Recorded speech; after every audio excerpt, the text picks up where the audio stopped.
সংস্থাৰ দ্বাৰা সমূহীয়া দাবীসমূহ সঠিকভাৱে উপস্থাপন কৰিব পাৰিলেহে সমস্যা সমাধানৰ পথ প্ৰশস্ত হ'ব। উল্লেখ্য যে 2025 চনৰ 25 মাৰ্চত ভাৰত চৰকাৰে এখন আইন কৌশলেৰে সদনত কোনো ধৰণৰ আলোচনা অবিহনে গৃহীত কৰাই অসামৰিক সেৱাৰ পেঞ্চনাৰসকলৰ বাবে থকা পূৰ্বৰ সকলো আইন বাতিল কৰি ইচ্ছানুসৰি পেঞ্চন নিৰ্ধাৰণ কৰিব পৰাৰ ক্ষমতা লাভ কৰিছে। ইয়াৰ দ্বাৰা পেঞ্চনাৰসকলক অনিশ্চিত ভৱিষ্যতৰ মাজলৈ লৈ যোৱাৰ ব্যৱস্থা কৰা হৈছে। পেঞ্চনাৰসকলৰ স্বাৰ্থৰ পৰিপন্থী এই কলা আইন বাতিল কৰিবলৈ দাবী জনাই দেশৰ সকলো ৰাজ্যৰ পেঞ্চনাৰে প্ৰধানমন্ত্ৰীলৈ স্মাৰকপত্ৰ প্ৰেৰণ কৰিছে। চৰকাৰী পেঞ্চনাৰ সংস্থা অসমেও ইতিমধ্যে প্ৰধানমন্ত্ৰীলৈ স্মাৰকপত্ৰ প্ৰেৰণ কৰিছে। গত সময়ছোৱাত আমাৰ ব্যক্তিগত কিছু বাধ্যবাধকতাৰ বাবে সময়মতে শাখাৰ কাৰ্যসূচীসমূহ ৰূপায়ণ কৰিব পৰা নাই, যিখিনি হৈছে আপোনাৰ সহায় সহযোগিতা সম্ভৱ আৰু সম্পন্ন হৈছে। আমাৰ অনভিজ্ঞতাৰ বাবে শাখাৰ কাম কাজসমূহ সঠিকভাৱে আগবঢ়াই লৈ যাব পৰা নাই। গত সময়ছোৱাত ৰৈ যোৱা সমস্ত ভুল ত্ৰুটিৰ ক্ষমা বিচাৰি আপোনালোকৰ চৰণত ক্ষমা নিবেদন কৰিছোঁ। শাখাৰ সম্পাদকৰ দৰে এটি গুৰু দায়িত্ব গ্ৰহণ কৰি কাৰ্যসূচীসমূহ আগবঢ়াই দিয়াত আপোনালোকৰ সহায় সহযোগৰ বাবে আন্তৰিক ধন্যবাদ আৰু কৃতজ্ঞতা জ্ঞাপন কৰি সম্পাদিত প্ৰতিবেদন ধন্যবাদ সহকাৰে ৰাজীৱ সম্পাদক চৰকাৰী পেঞ্চনাৰ সংস্থা শিৱসাগৰ।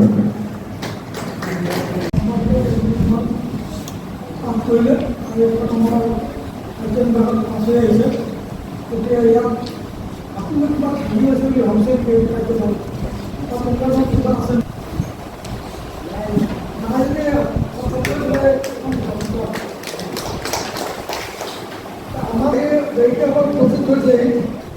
অনুভৱ কৰিছোঁ আৰু নিজকে ধন্যবাদ মানিছোঁ এই কাৰণে যে আজি ময়ো এজন শিৱসাগৰীয়া হিচাপে আৰু এই শিৱসাগৰ অঞ্চলৰ গণ্যমান্য শ্ৰদ্ধাৰ চৰকাৰী পেঞ্চনাৰ সংস্থাৰ বিষয়ববীয়া তথা সদস্যসকলৰ মাজত আজি দুই এষাৰ ক'বলৈ পাই নিজকে ধন্য আৰু গৌৰৱ অনুভৱ কৰিছোঁ।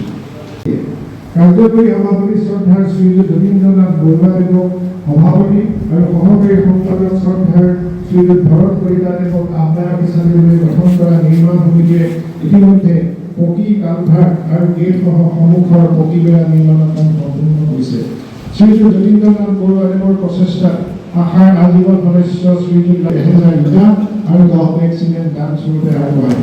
যিসকল মহানভাৱে শাখাৰ পুঁজিলৈ দান বৰঙণি আগবঢ়ালে লগতে নিৰ্মাণ সমিতিৰ সভাপতি আহ্বায়ক আৰু সদস্যসকলৰ দিহা পৰামৰ্শৰে উক্ত নিৰ্মাণৰ কাম সম্পূৰ্ণ হোৱাত সহযোগিতা আগবঢ়ালে সকলোকে আন্তৰিক কৃতজ্ঞতা জ্ঞাপন কৰিলোঁ। দুৰ্ভাগ্যবশতঃ আমি দায়িত্ব মীৰা বৰগোহাঁই শইকীয়া এগৰাকী আৰু শাখাৰ সদস্য শ্ৰদ্ধাৰ বীৰেন গগৈদেৱৰ পৰলোকপ্ৰাপ্তি হয়। উক্ত আটাইকেইগৰাকী সদস্যৰ শোকসন্তপ্ত পৰিয়ালবৰ্গৰ সমবেদনা জনাই শোক প্ৰস্তাৱ প্ৰেৰণ কৰি উক্ত প্ৰস্তাৱৰ প্ৰতিলিপি ইতিমধ্যে ৰাজ্যিক সমিতিলৈ সভাপতি সম্পাদকসহ 5 গৰাকী সদস্যই অংশগ্ৰহণ কৰোঁ। 9/4/2024 তাৰিখে গুৱাহাটীৰ পেঞ্চনাৰ ভৱনত অনুষ্ঠিত কেন্দ্ৰীয় কাৰ্যনিৰ্বাহক সভাত আমাৰ ফালৰ পৰা 3 গৰাকী সদস্যই অংশগ্ৰহণ কৰোঁ।